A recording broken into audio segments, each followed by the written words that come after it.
Today's episode is a part of Minority Money Podcast We Need to Talk series. This series gives your host an opportunity to pivot away from some of our usual topics to talk about more current events. The We Need to Talk series will give us an opportunity to discuss issues with other experts and talk about solutions to these issues. I hope you enjoy this installment of the new series. As always, please let us know what you think of this new segment of the show by either writing a review on Apple Podcasts or sending us an email. I present to you the We Need to Talk series. Welcome back to the Minority Money Podcast. I am your host, Miles-Mattingly, where we are changing the complexion of wealth. Today, we are having a special episode for you. We are going to have the first episode in our We Need to Talk series. And today, I couldn't be more excited to have these three gentlemen joining me on the show today.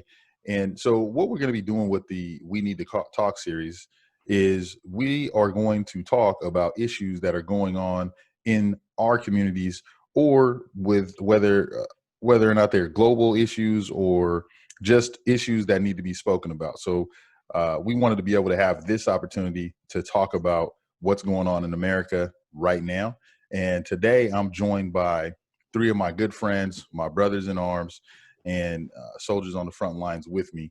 We got Dasarte Yarnway, Samuel Deane, and Tyrone Ross Jr.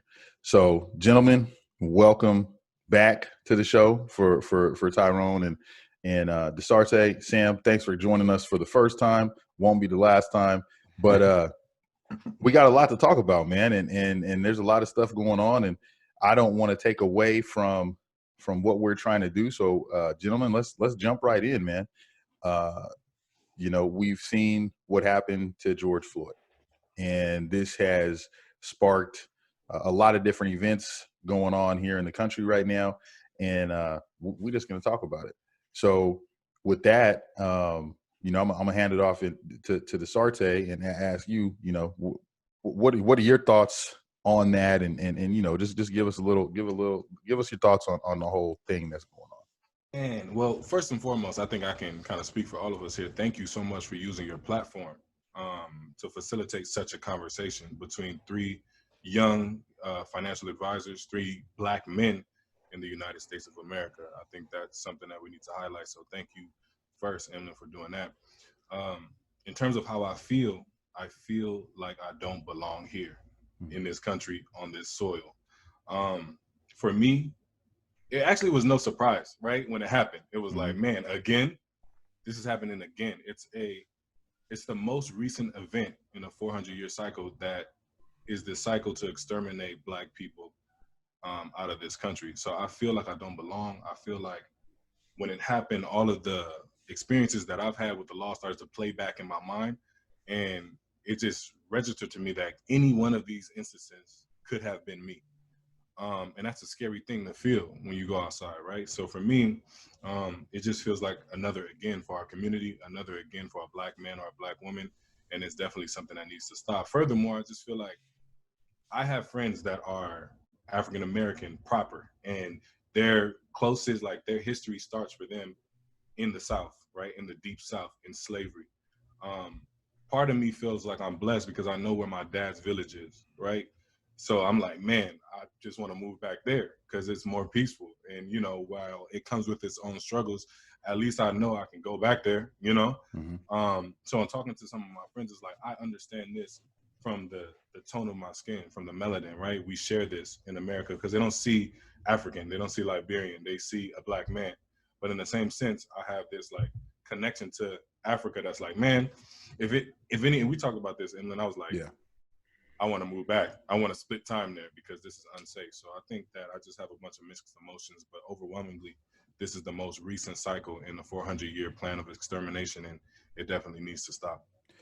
To think that as Black men, where we were just as instrumental in everything, every fiber of the creation of this country, to feel like this place cannot be our home speaks volumes to what's going on at this current time. Like it speaks volumes. And brothers, feel free to jump in. Whoever wants to get in next on that, you gotta go ahead.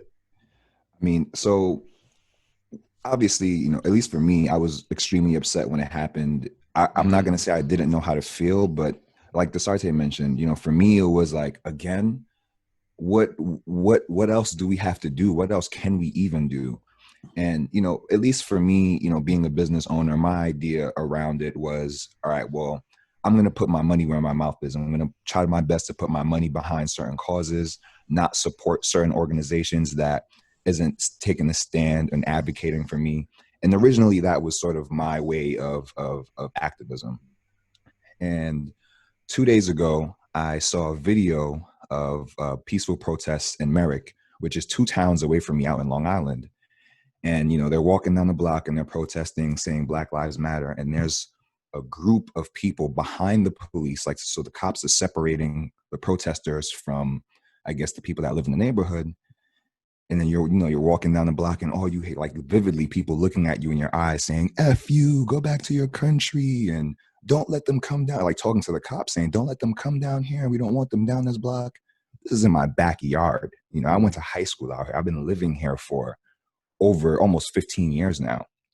So seeing that, it just infuriated me because I sort of feel like from growing up out here, I almost feel as though like this type of overt racism wasn't, I didn't see that growing up out here, and now I'm starting to feel, well, man, was I turning a blind eye to this whole time? Was it this apparent this whole time?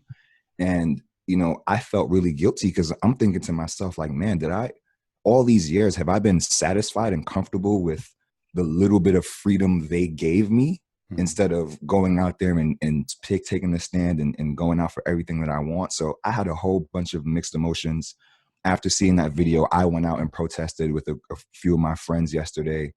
We were out there for hours. And, I will say that, for Long Island being, at least for me, the most segregated and racist neighborhood that I've been a part of, I was very surprised to see as many, white people that were out there. And I think there were at least 3,000 people out there. And so that alone was surprising to me. So, at least for me, I don't think all hope is lost, but this specifically in Long Island was definitely an eye opener for me that, hey, maybe I need to be more involved in this particular community. Although, there are not a lot of Black people here, I'm sure that there's something that I can do. And, I just, sometimes I'm at a loss for words about all of this, like so a question to you guys, what do you think as Black financial advisors that have their own firms, what do you think we can do to make this any better? Cause sometimes, I'll be honest, man, sometimes I sort of feel helpless. Like, what, let me just stay on my mission, do what I have to do, get to a place where I feel comfortable, and then, give back to my community and not necessarily depend on the government or depend on corporations, just do what's in my control. But, a lot of times I feel like that's just not enough. And before we even get to that question, I wanted to have Tyrone say his piece about what he felt when we got the news and we seen what happened. This on the back of Ahmaud Arbery, and then this. To be honest, I still haven't watched it. I can't. And I saw just when they were walking him around the car, I've heard things that were said. I can't do it, bro. Mm-hmm. I'm tired. I'm tired of seeing us die in the street like that. I'm just not going to do it anymore. I'm not going to participate. And even with the, rest in peace, David Dorn as well, that cop who literally died. They record that man dying, taking his last breath for all 8, 9, 10 minutes of it that it was. And I'm like, it's just so comfortable for this country to watch Black men suffer. And I'm not participating in it anymore. So to be honest with you, I've been too busy using what I feel, well, first of all, doing what I've been doing the last 18 years. But I have mentees that are in gangs, that are angry, that want to take to the streets. I have a responsibility to use the platform that I have. I have 2 young nephews. I have a mother, I have a sister, I have a niece. I have so many people that rely on me for things right now. So I've just been pushing, trying to do what I need to, like Samuel said, like I got to put in the work. Mm-hmm. but I haven't even really been able to process my feelings, man. But I'm just sick and tired, and I'm just not gonna watch it no more.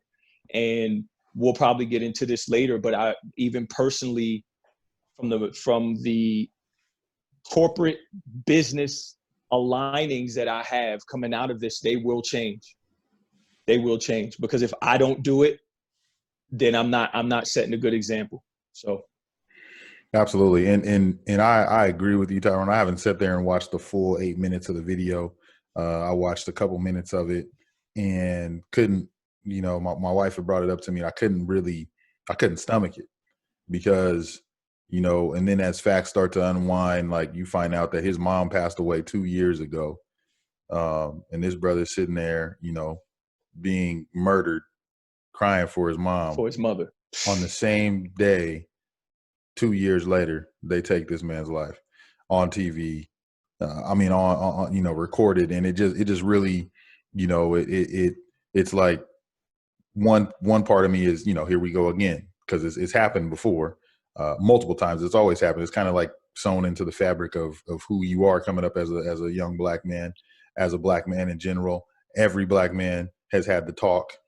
Just different things like how to conduct yourself in front of police. And the place that we live in, we have to conduct ourselves in a certain way so that we can stay alive. And so that we don't have to be we are under the threat for our life from the people that are supposed to protect, keep law and order in our communities. It's absolutely ridiculous. I'm gonna try not to get on a rant, so I'm just gonna let it go on because I get mad about this. Y'all have seen me do it before, so I'm not gonna do that. But Sam, you had a question that you were asking all of us, and I think go ahead. If you could. Yeah. So that. there are plenty times where I kind of just feel like we chose to go out and start our own businesses for our community, build our own tables, and do the things that we want to do in the fashion that we want to. So for me, I sort of feel that there are times that I have limitations in the things that I can do. And so my question to you all is, what do you think, is there anything that we can do to stop this from happening that we haven't done already? Is there a solution to this problem that we can do, as Black financial advisors? What are some ideas that you guys have that we can maybe change the narrative, or maybe that's, and I'm not talking necessarily in our specific industry. I mean, like in general, like what can we do? What do you guys think?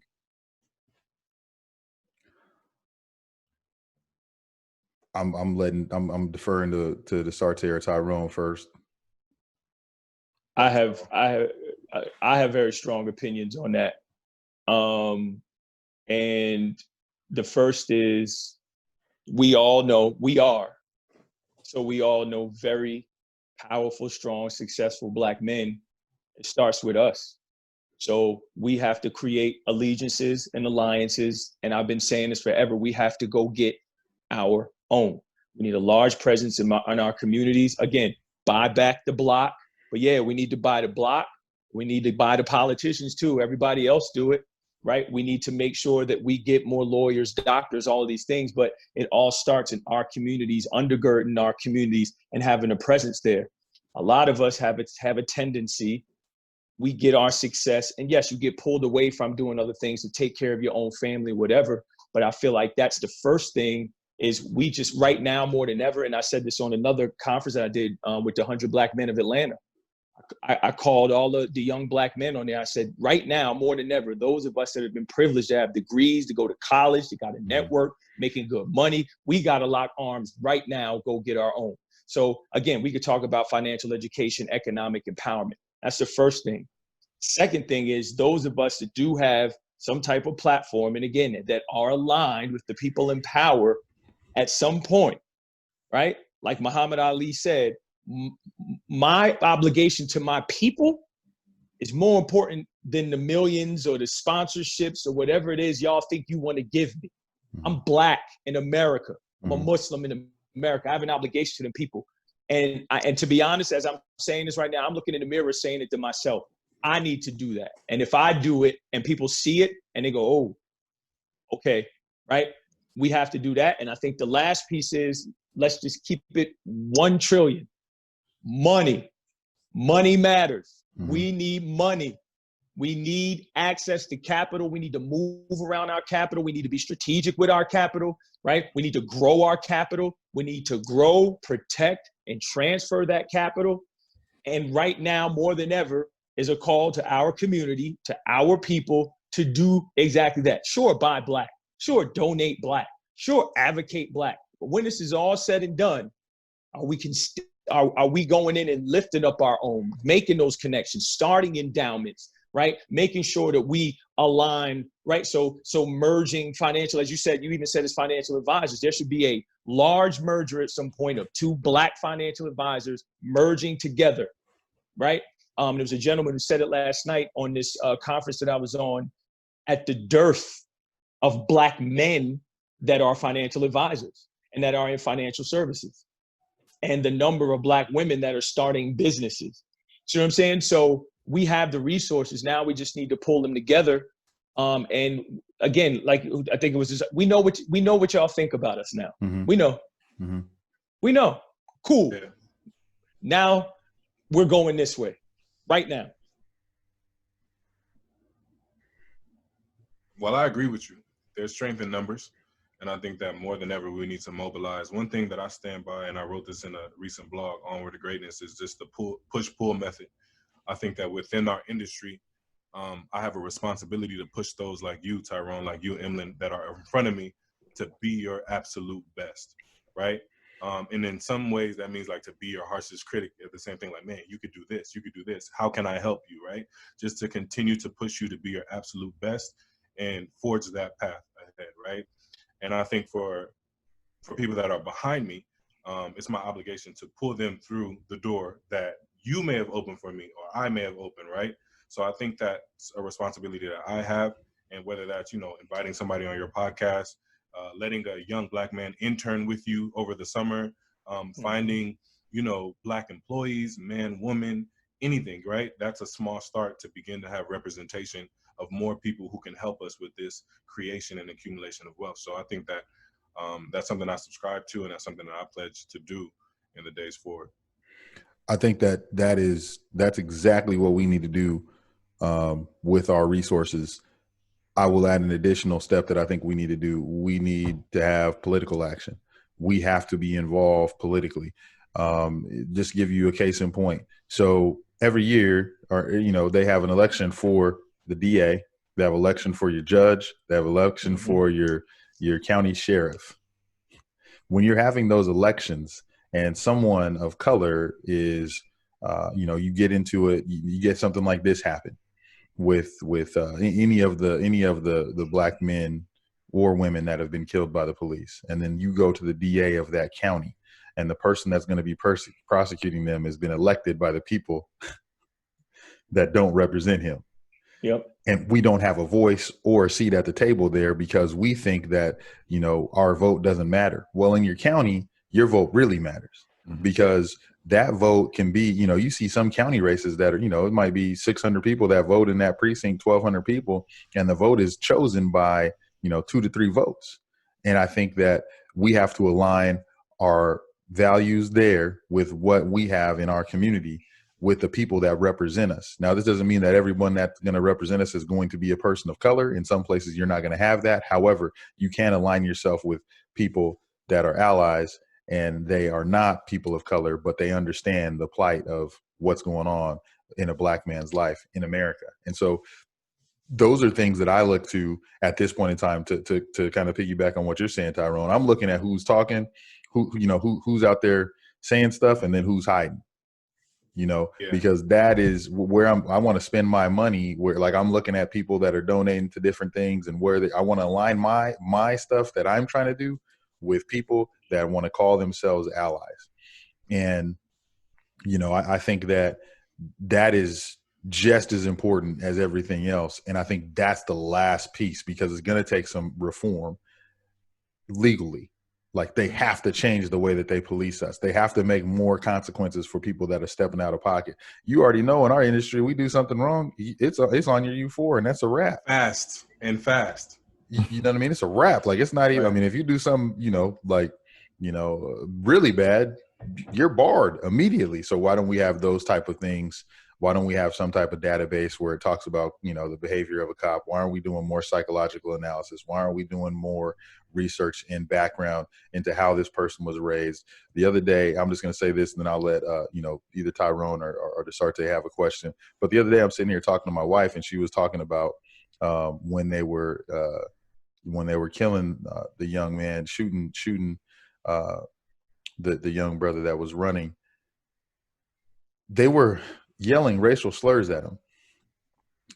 They were calling him a nigger. Like, we just gonna call it what it is. They're calling him nigger on the video.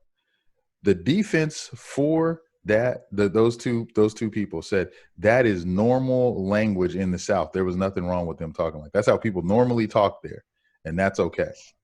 That was the defense. That's what the defense said from their defense was, this is the way he normally talks. So he didn't mean anything. That's acceptable for people from the South to talk like that. I said, I almost lost my shit, bro. Like, I'm not, you know what I'm saying? Like, I got to take some time, you know what I mean? So, what Tyrone, Dasarte, chime in, anything that you guys got on that one? Yeah, I got a question for you, because since these events happened, right, it's been a few heavy weeks. We've had people that would reach out to us directly, right, being forward-facing figures in this FinTwit universe, right, and say, hey, I'm feeling for you. I hear you. I see you, right? All of the things that happen due to this circumstance. But I think that what's important is, like, how do you use this word just now, Emlyn? What's the definition of an ally? When somebody says, yes, I'm an ally on this cause, like, what does that mean? How can we hold quote unquote allies responsible in times like this and in regular times, like when there's no turmoil going on? Because I think that we've come into this place where anybody is an ally when it's easy, right? It's easy. Like, it's easy to be an ally. Nothing has happened, right? The market's up, you hired that one or two people to fill your quota, whatever the case. I'm an ally. But what does it actually mean from the mouth of a Black man or woman? How would you define that? Well, I'll let you go ahead, Tyrone. No, you got it. You take no, you good. I think at least for me, in the simplest terms that I can say it, is someone that will kind of have my back whether I'm around or not. Someone that's willing to, especially, if we're talking about, financial services and business, someone who's willing to, introduce me to certain people, vouch for me to be a speaker at certain events, position me in a way where I can get that awareness to then lead my community, you know what I mean? And so something as simple as that, I think, goes a long way. And I'm not asking you to do the work. I'm just simple introductions can go a long way. You know what I mean? So if you want to start small, that's something simple and small right there. And for me, that's enough, and I tell this to Tyrone all the time. Tyrone has been introducing me to people and connecting me with people since I met him, and that's the type of allyship that I expect from anyone who wants to see, me succeed in this industry. And I'm not, saying this because it's all about me, but in terms of allyship, that's what I'd like to see. So it's crazy you mentioned that, because as we were having these conversations, I was talking to somebody and I was like, integrity is what you do when nobody is looking, right? So a lot of the times we get people that call themselves allies, but when, they're only allies when people are looking. You get what I'm saying? And we need those people that are going to do the right thing when they're not looking. So, for example, as you mentioned, when it's time to set up that roster for speakers, they're in that room saying, hey, Samuel Deane is an expert at equity compensation. Exactly. He should be here speaking about that, right? Emlyn speaks directly to minority families, and it's important for him to be talking about this subject. You want to hear about crypto? You can't have a panel without Tyrone Ross Jr. type of thing, right? But that needs to come out of the mouth of, quite frankly, a white person. And I don't want to talk about diversity. Like, let's just put that out there. Like, I don't want to talk about diversity in financial services. Like, that conversation, there's nothing. Me and Emlyn stay going in on that. There's nothing more that we can say. What else do we have to say? This conversation around diversity in financial services needs to happen amongst white people. There's nothing more we can say. Facts.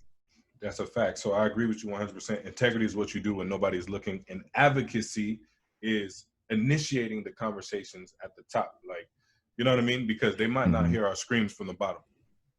Point blank, period. I mean, in addition to that, like what are they saying when someone in the room is making a racial joke? When someone's saying something like that, you got my back, you know, you my boy then, or you know what I mean? Like, I want to know about that. Like, I want to know what you're saying when someone's in the room and they say something inappropriate, not only, you know, about black people, absolutely, but about any minority, person of color, where they're making jokes that are off color. Like, I'm shutting that down, like, immediately. Like, and there's nothing. The thing that I try to do whenever I'm talking about someone, and it doesn't matter who it is, but if I'm talking about someone, what I do is I like to talk about that person as if they're sitting there listening to what I'm saying. And if I'm an ally of someone, when someone starts talking about black people this, or, you know, code words, you know, diversity, and start talking about, you know, allyship and things we need to do, and urban, and, you know, the little buzzwords that we have to describe us without calling us black, you know, and when those things are going on, what are you doing as an ally? What are you saying? You know, are you sitting there and saying, man, I can't believe that? Are you sitting there and saying, you know what, you need to watch your mouth? You know, and I think about someone that did something, and we'll just shot him out real quick. But Alex Chalecki, when all that stuff was going on with you know, that situation, he came out and said what he had to say. And that's the kind of allyship you need representing us, because he was an ally for women in that in particular moment in time. And it wasn't popular. Nope. It was not popular. And so that's what you're talking about, Dasarte. When you say integrity, that's what you're made of, right? What's on the inside? Because, you know, we've talked about it, but what's on the inside, it comes out regardless, whether it's good or bad, right? So, go ahead. No, I'm just saying it comes out whether it's good or bad, regardless. So what's coming out of these people, or what I want to see coming out of these people, is defense of people that aren't in the room and giving them a seat at the table to be able to have discussions. But we don't need to lead the discussions, because we know what it's like to be black. They don't understand what it's like to be black. We can't be the one that's making that lead.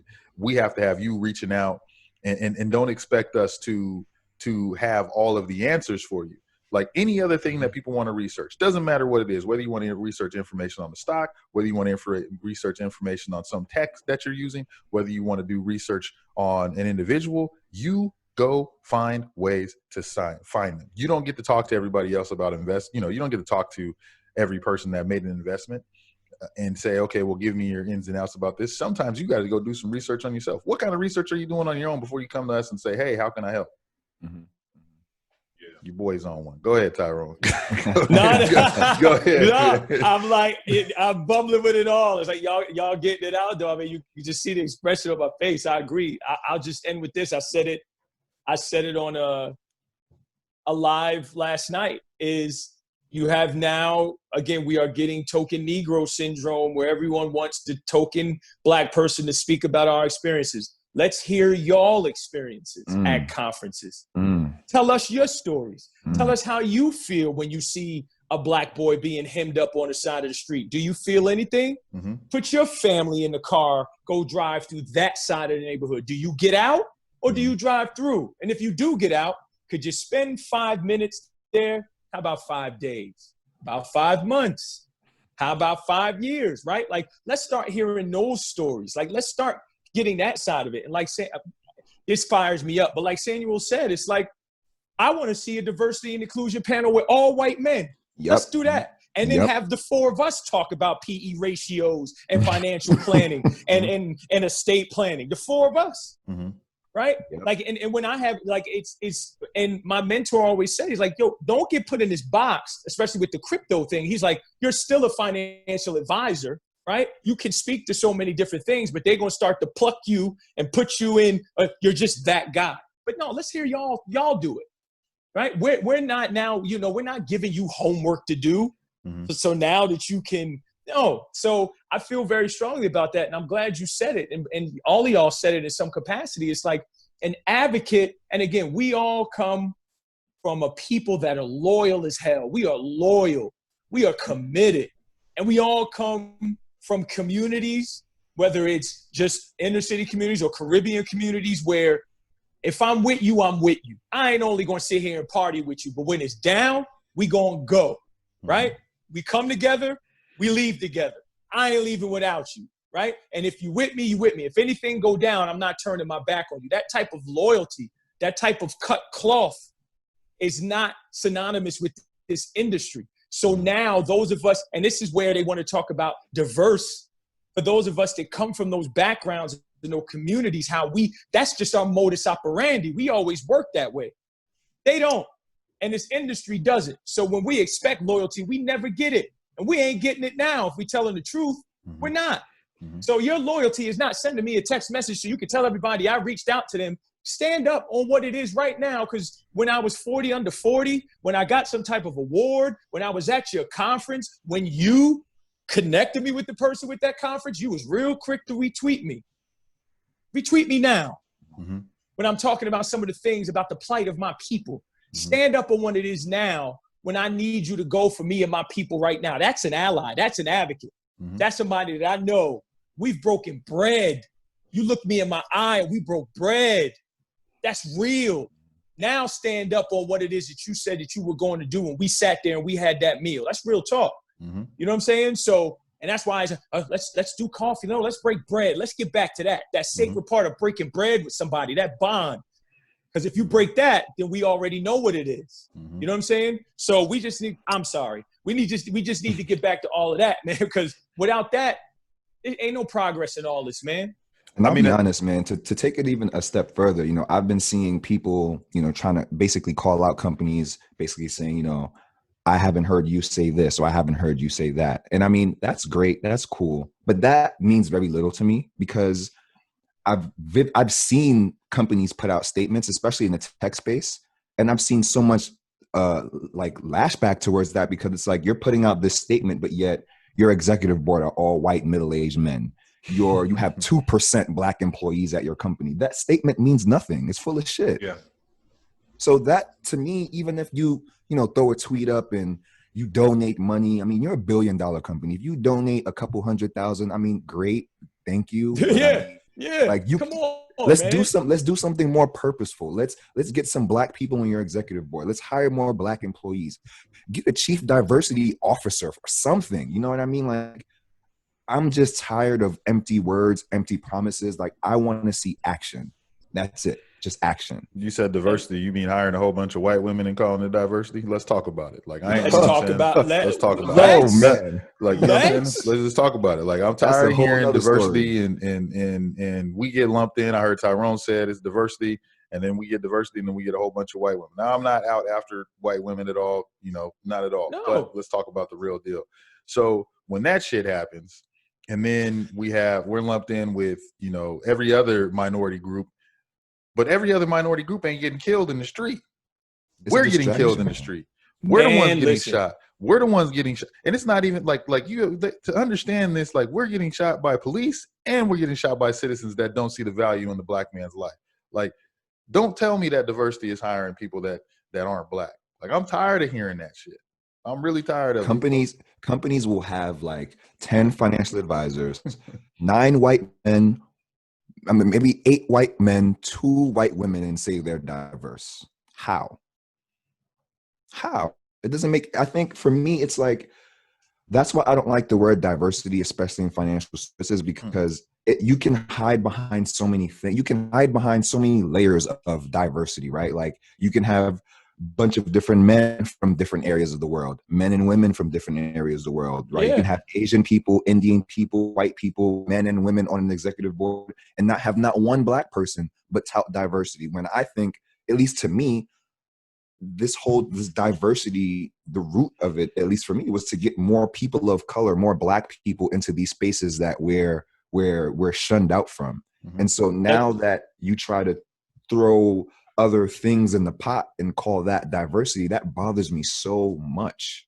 Like that, and that's part of the reason why I'm not talking about diversity. But unless you say this is an event where black men are talking about their experience in the workplace, I can do that. But I'm not hiding behind the diversity word. Like, if you're gonna have me talk about diversity, the word black men needs to be in that title, very clear. It needs to stand out.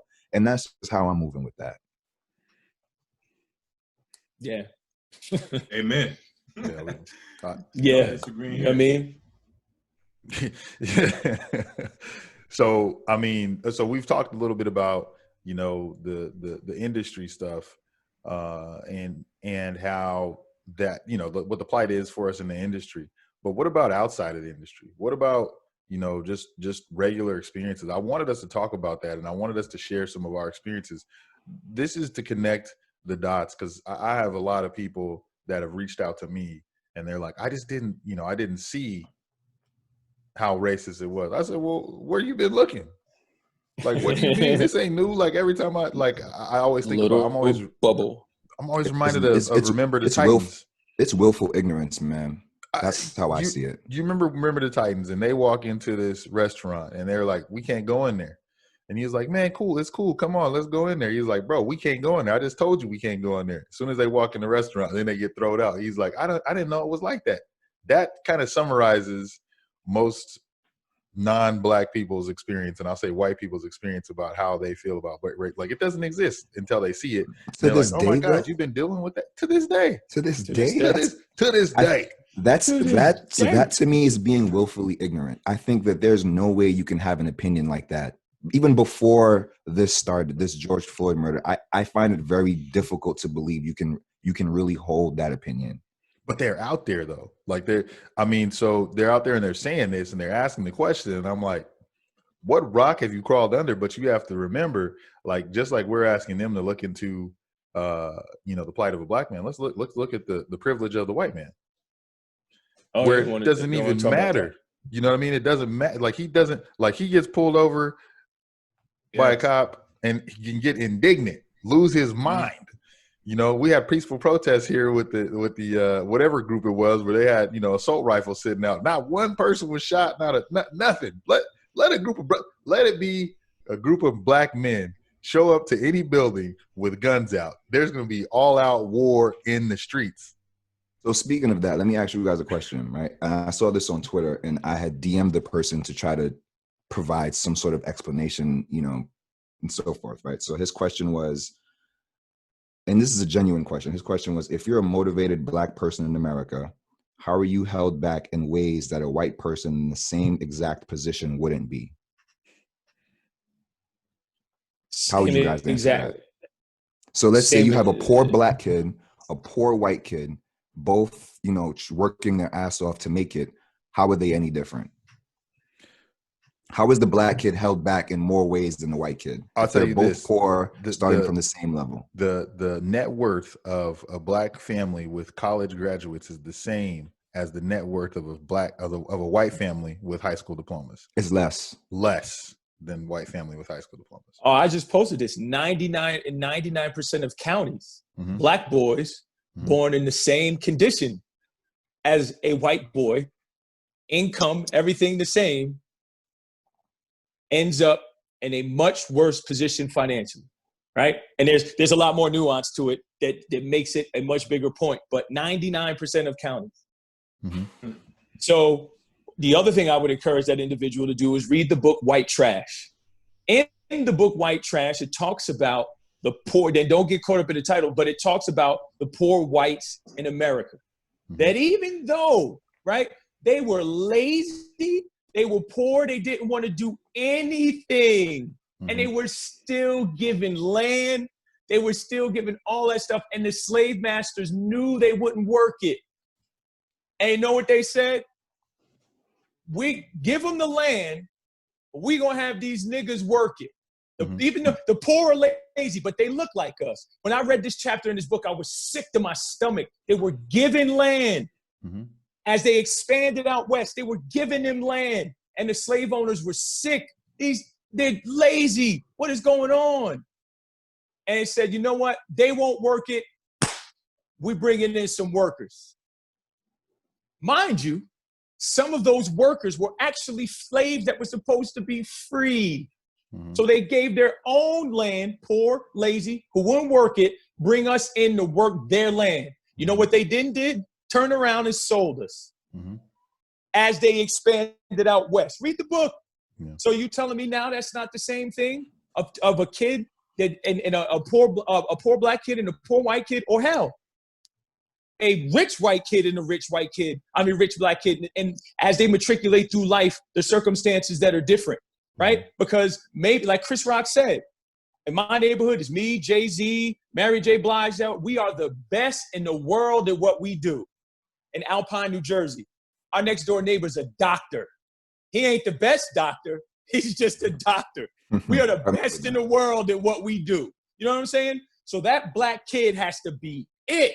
Because more than likely, if he's in that same community as that white kid, and I'm talking of affluence, parents are lit, probably had some type of liquidity event, whatever it was.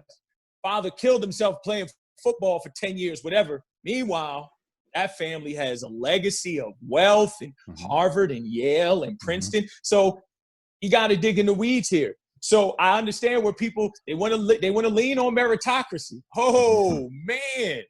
Everyone gets a pair of boots and a pair of straps. Okay. Okay. Yeah.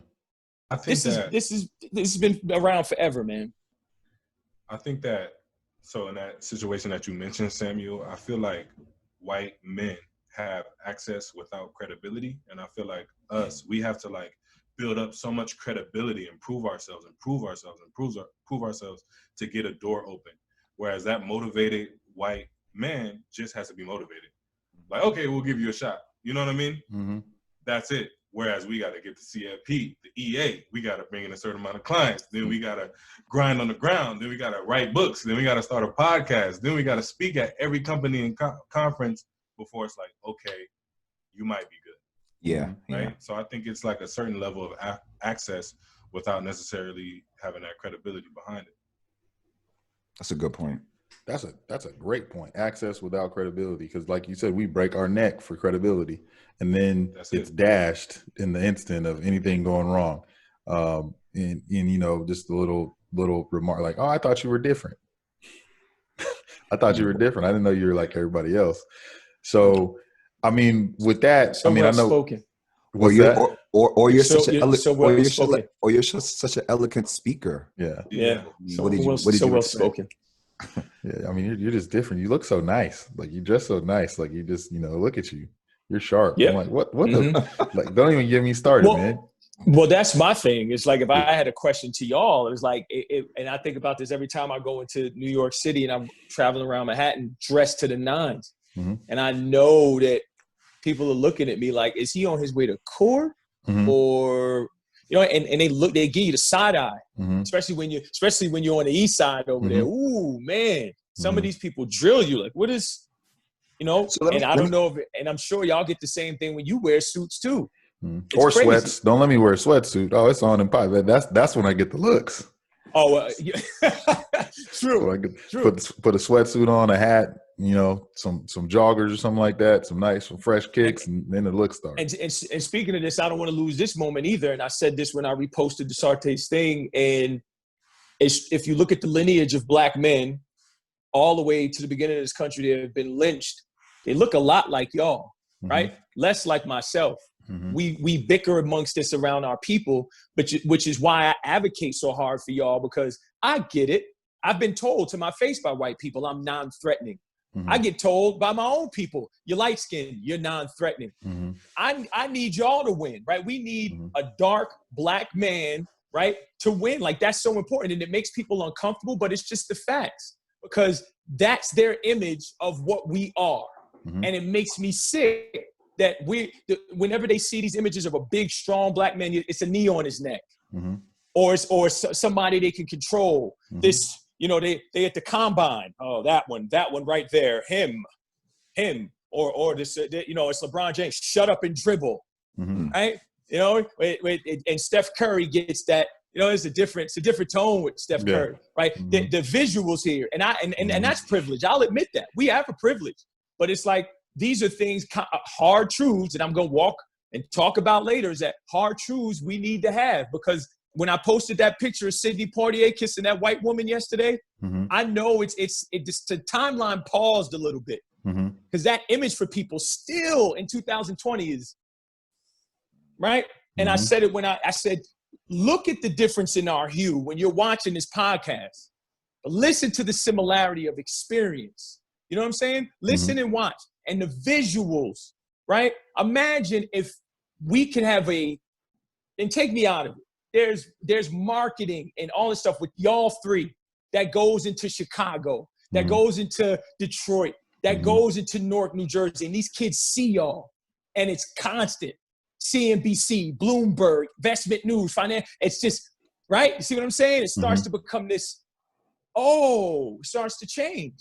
And I'll never forget this. When I left Merrill Lynch, there was this study that I came across, and I'm still trying to find it, where they did a study of high net worth Black people that were working with financial advisors, and they asked them, if you had a choice of who to manage your money, who would you, a white advisor, a Hispanic advisor, an Asian advisor, or a Black one? The majority of Black folk chose a white advisor.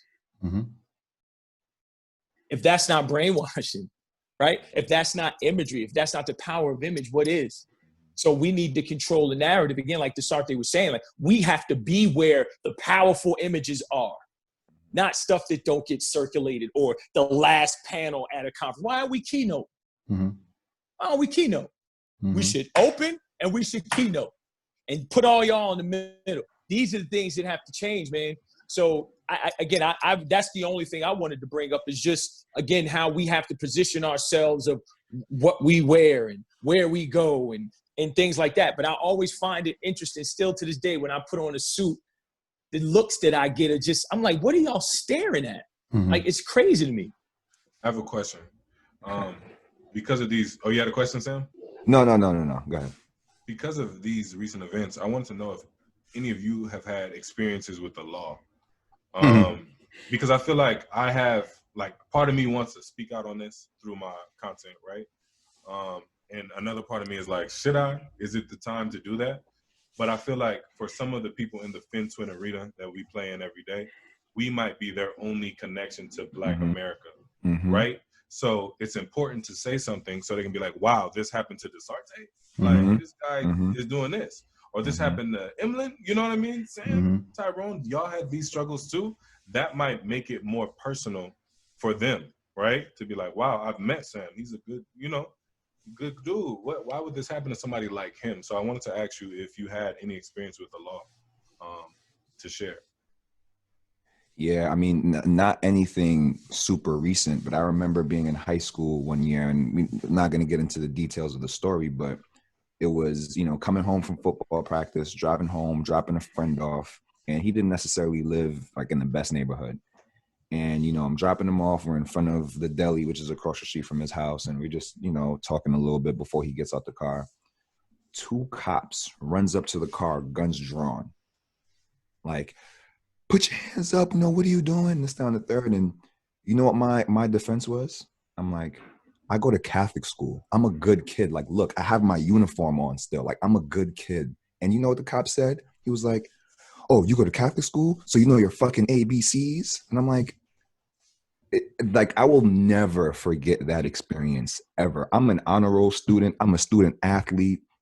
I'm doing everything right that I need to do, not involved in any trouble. And you pull up with your guns out. Like, it's not even like we're just sitting in the car in front of the store, and they roll up with their guns out, pulls us out the car. This is in front of his house. And I would never forget that, man, ever. I mean, I could have lost my life that day, and all that was flashing in front of me was my mom. Like, what would my mom think? Like, I'm my mom's only child. She's had, 3 miscarriages before me. I know if something were to happen to me, like, I'm fearful of what she would do to herself. Like, that's always a thought of mine. And I will never forget that experience, man. I've never viewed law enforcement the same since then. Yeah. See, that's something that people need to hear, right? 100%. Like there was 100%. An incident that I was actually coming from Cal Berkeley. I had just bought my first car. I paid for it all in cash. I saved my little coins and I paid for the car. It was nice. So I'm like, let me go show my mom my new car, right? So in our neighborhood, which is now gentrified, it was a horrible, it was a bad neighborhood, for the lack of better terms. I go to the house, visit my mom, and as I'm leaving, I have on my Berkeley sweatshirt, everything. I turn on the main street, turn on the side street, and I get pulled over, right? The cop comes to the car. I had tinted windows. So the cop comes to the car, gun, like hand fidgeting on his gun, right? Like license or registration. Now, this is just the mentality of the black man, like always trying to protect yourself. So here I am, I'm driving a pretty nice car. I take out my license, and on top of the license, I put my student ID, Cal Berkeley, just to disarm myself, right? Like I got this sweatshirt on, Yep. I have my ID, and I have my student ID on top of that, just to let you know that I'm not out here doing anything that may occur in the neighborhood. He takes them both, looks at them, and then he proceeds to ask me if I have any papers. And I'm like, what are papers? You know what I mean? He's like, don't play with me. Do you have your probation papers? And I'm like, what else can I do? You know what I mean? As a black man, like I'm giving you my license, my student ID. I'm driving a cool car. I have my Berkeley, sweater on, like class of 2013. I'm about to graduate, right? And in all of that, with all of that quote unquote credibility, right? You still ask me if I was on probation. So I just feel like, can we win? You know what I mean? Man, so I got pulled over. I wasn't in a nice car. I was in my old car. Right.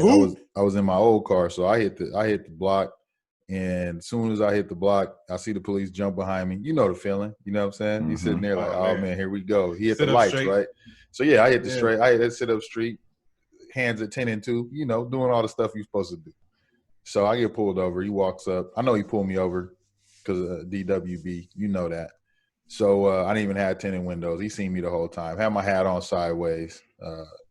He pulls me over, and he comes up to me. First words out of his mouth are, you on parole or probation? And I'm like, so I look at him and I'm like, man. I said, why you pull me over? I said, I want to know why you pulled me over. He's like, are you on parole or probation? I said, bro, I make more money than you. I was pissed. I went straight in. I didn't even have no, like, I'm not, I was like, and I was like, matter of fact, until you get like, what did you pull me over for?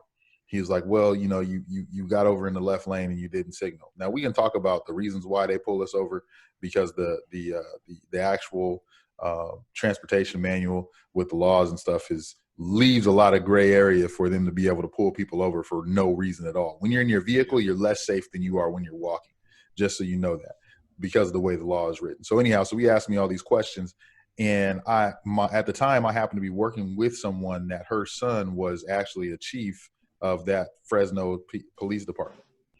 Not the chief of the department, but he was a sergeant in the department. And so I brought his name up and told him, he asked me what I was, where I was going. I was like, I'm going home. And I was like, you still haven't told me why you pulled me over. I said, matter of fact, what's your name? He gives me his name. And I said, I'm going to report this to Officer so-and-so. And he's like, you know what? You have a nice night. Let me go. Only let me go because there was consequences. Mm-hmm. This is why it is so important for consequences to be so stiff for these officers that get out of pocket. They have to be reprimanded. They have to be punished. It has to be just as severe as they do us when we go to court. Just like they do us, that has to happen on that side, man. And so that's one of the experiences. I have tons of experiences about racism from, people saying that you're so articulate, you're so well spoken, to I didn't think that you were going to be able to pass this class, to, you are so different than what I expected. And I'm like, what do you expect from an educated black man? Like, what do you expect? So, the experiences go on and on for me. And I think it definitely has to do with, being dark. And I'm a big dude, I'm 6'4", 235 pounds. They see me, if they come up to me, guns out already. Like, it's already hand on the gun. They're already ready to, That's my point. That's my point. Quick story, and Tyrone is aware of this. I want to just bring this up because Tyrone was talking about conferences a second ago and being speakers and stuff. We went to a conference about a year ago, maybe a little less than that, and Tyrone, Dasarte, and I were 3 black people, not black men, but 3 black people at the entire conference. Four black people at the entire conference. The 3 of us just knew each other. Mm-hmm. Dasarte was a speaker at the event. He did his thing. He rocked it. And then I can't begin to tell you the amount of people that came up to me and said, oh my God, man, that was a great job up there. I'm like, what are you talking about? Mm-hmm.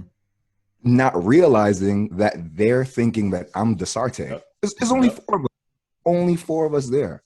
How could you think I'm Dasarte. I look nothing. We're just black with beards. You look nothing alike.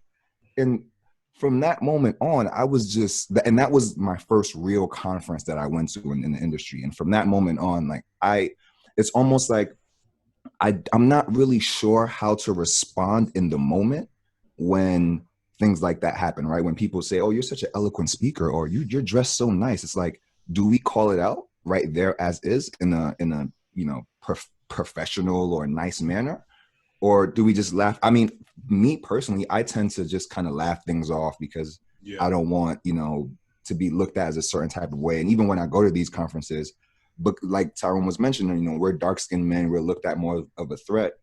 I make sure when I'm at these conferences, I'm smiling all the time.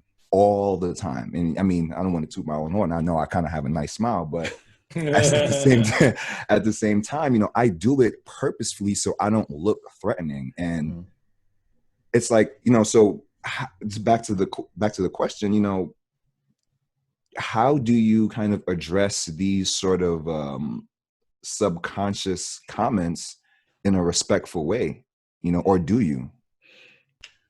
I think that actually Sonia Dreisler gave some good instructions at our last conference that we were at, TD Ameritrade. And, she wrote that whole series about women. She said, the first question you should ask is an open-ended question that says, what do you mean by this? Or like, what do you mean? Like, have them expound on whatever they're trying to get across. And I tried it and people were like they'll get stuck. You know what I mean? Like, what do you mean that I'm so eloquent? Like, what did you expect is the question, right? And then if, like somebody is saying a joke that's inappropriate, simply say, we don't do that here, right? So it's like not as aggressive, but it's like, you got to know that we don't do that. I know Emlyn probably disagrees with that approach. No, you already know. To him. You already know, bro. You already know. Like, you get out of pocket, I'm gonna put you in your place immediately. Like, so what you trying to say, bro? Like, what's good? Like, I'm gonna be everything that like, and the bad part about it is I'm gonna be everything that they thought I was. Like, you gonna see it. You say some shit like that to me, and I'm gonna tell you, like, come on. I'm like said we live by the wish factor. You know what I'm saying? I wish someone would get out of pocket. Like, don't make me roll these suit sleeves up. But at the same time, man, like, I think that I think that we do have a large contingent of people that are going to bat for us, that do want to make a difference, that do want to work to change things. I think about guys like Justin Castelli. I think about him. He reached out. I know he's reached out to all of us, talked to us, try to do stuff, and I'm like, bro, you do a lot. He's a protected class. Like, you're already class. You know what I'm saying? You're already in there, so you're with us. And there's other people. I'm not, I could say Alex Chalecki, and I don't want to start naming a whole bunch of people because I'm gonna forget someone. But I'm just, I know that those people help us, and I know that without a shadow of a doubt, if we're not in the room, they're still going to take up arms and defend us. And that's all we're asking. This is what our ask is of people that want to be an ally, is treat us like we're in the room all the time. Because if you're truly an ally, if you're in the room, we're in the room. And things shouldn't be said out of pocket. And you should take the same thing. So, like, if someone says that, it's a great question for you to ask as an ally. So, you're in your circle with your friends and they're like, oh, what Dasarte he was so articulate. Oh my gosh. How powerful is it going to be for someone like a Justin to say, so what do you mean by that? Care to expound on that? What you mean that he's such a great speaker? Because I mean, the guy graduated from Berkeley, as a student athlete. Yeah, as a student athlete, written 3 books. I mean, what was your expect? What did you expect for him to do when he got up here? Like, what was you expecting? Exactly. Oh, well, I don't know. So that's why I'm asking the question. And I think the more you do that, the more that it's going to be understood that this is not acceptable. And you should have an expectation of any professional that's getting up there, regardless of their color, to be able to speak articulately, profoundly, and have nuggets of, free jewelry coming out all the time. Like, you should have, like, that should be the expectation. If he doesn't do it, then you should be having, then don't have him come back. But that's it.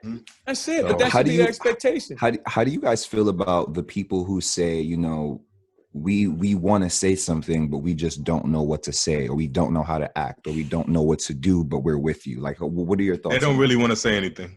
Okay. You know what I mean? Mm-hmm. They don't really want to say anything. It's that simple. All right. I shouldn't have to write a script for you to say whatever that this is wrong. Mm-hmm. There you go. And three words. And that's that. And that's that. This is wrong. And that's that. That's all you have to say. And that's We're not asking you to write a memo to, a dissertation on what their thoughts are on the plight of the black man. We want that, 17-page paper that we need from you to explain why we're asking for. This is wrong. We're humans here. You know what I mean? And you're killing them in the street. Are you okay with watching people die? Like, this is wrong. That's all you got to say. Mm-hmm. Right? One of the most powerful things I've been able to do and ask people, like I had one of my friends, she asked me a question about this, white girl. And she asked me a question and she was like, I don't understand. I don't know what I can do. I said, well, let's take this. I said, you have your kids, right? She's like, yeah, I love my kids, blah, blah, blah. No doubt about it. I said, imagine one of your kids was black.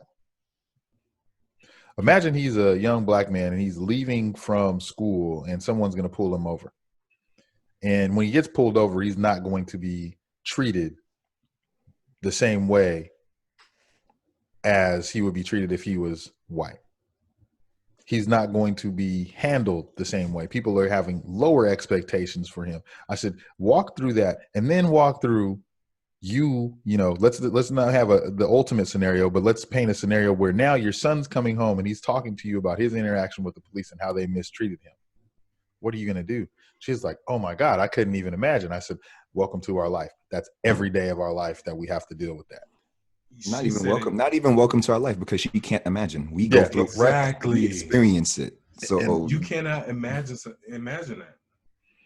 And so I said, until you can, empathy is about being able to put yourself in the other person's shoes, right? So if you really want to be empathetic, like I seen someone post a video the other day, and all of us know who it was. Seen it on Instagram, and she said, "How does a black mother feel?" And so, with them burying their children, and then I had to watch it with my wife. Like, now we have a little black boy here, and no one's gonna see him and say, "Oh, well, he's half Mexican." No one's gonna say that. Right. They're gonna see him and see him as a black man, see him as a threat, and treat him the way that they've treated us forever. And that's something that a reality that even my wife had to come, like, man, she asked her parents, which was impactful. Like, it's really, because it's something that that I'm sure her parents didn't really think about. Her parents are, my mother-in-law, father-in-law from Mexico. And she said, imagine if that was little Emlyn that they did that to. And her mom was just like blown away. Because I think it really puts it in perspective for people when you say, okay, what if that was your son? What if that was your daughter? What if that was your uncle? What if that was your dad, your brother, your sister? And once you do that, I think it really just, and they were killed for no reason. And then they let the cops out of jail. Then they didn't even put the cops in jail. Then they didn't even put the individuals in jail. And I think having those thought processes going on is going to be the beginning of them starting to realize, man, it's tough. Like, so you guys have to fight against all of that and then come into the industry and fight. So we're fighting before we get to the industry. We're fighting already. We're fighting all our lives, man. Then we get into the industry. We got to deal with the bullshit that we got to deal with in the industry, right? And then they only want us to talk about one or two things, when for us to be successful, you had to know how to have practice management. You had to know how to grow your business. You had to know how to equip yourself and learn how to have conversations with people that didn't believe that you could do it, especially if you're working with people that aren't people of color. Mm-hmm. So if we had to do all of that, at least show some empathy, sensitivity to do your own due diligence, to look into some of the things that Black men have had to endure. I don't want to ruin this conversation with diversity. I don't want to ruin this conversation with inclusion. I want to make sure that we are looking through things through the eyes of Black men in this country. I'm not giving this up to anybody else. I'm not sharing this platform with someone that wants to dilute this conversation. This is what's going on. And the reason why we're here right now is because they are killing Black men in the streets. What are you going to do? I feel like I channel my inner Tyrone right there. I think we dropped the mic on that one. Yeah, you had that's it right there. Yeah. So, you know what, fellas, man, I thank you for the time today. If anybody has any parting gifts for our listeners and ways that they can do things, you know, on this We Can Talk, you know, thanks for joining me on the We Can Talk series. But before, is there anything else that you guys want to add to that? Because I think that, you know, that was it, man. You said it. Nail in the coffin. You did it. Well, gentlemen, brothers, I appreciate you beyond words. We are going to continue to fight the good fight. We are going to continue to change the complexion of wealth. We are going to continue to move our people forward. And with that being said, this is the Minority Money Podcast. I am your host, Emlyn Miles-Mattingly, joined with my brothers, Dasarte Yarnway, Samuel Deane, and Tyrone Ross Jr. Until next time, we are changing the complexion of wealth.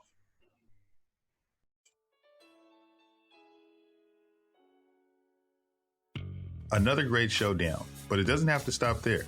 Be sure to subscribe to the podcast on whatever podcast app you're listening on now, and give it a good rating, would you? If you feel really connected to the podcast, which I hope you do, find our Facebook community, Minority Money VIP, to support and be supported by others just like you. And again, we're glad to have you. While this podcast is meant to inspire and motivate you to live your best life, it can't be your complete one-stop shop. I know. That really sucks. But I don't know anything about your specific situation. So please reach out to an attorney or CPA, or you can reach out to me, a financial planner, to help you with your specific situation. To get a hold of us, please reach us at fan@Minority Money Podcast. That's FAN@Minority Money Podcast, so we can get to know you there. Thanks for being here, and until next time.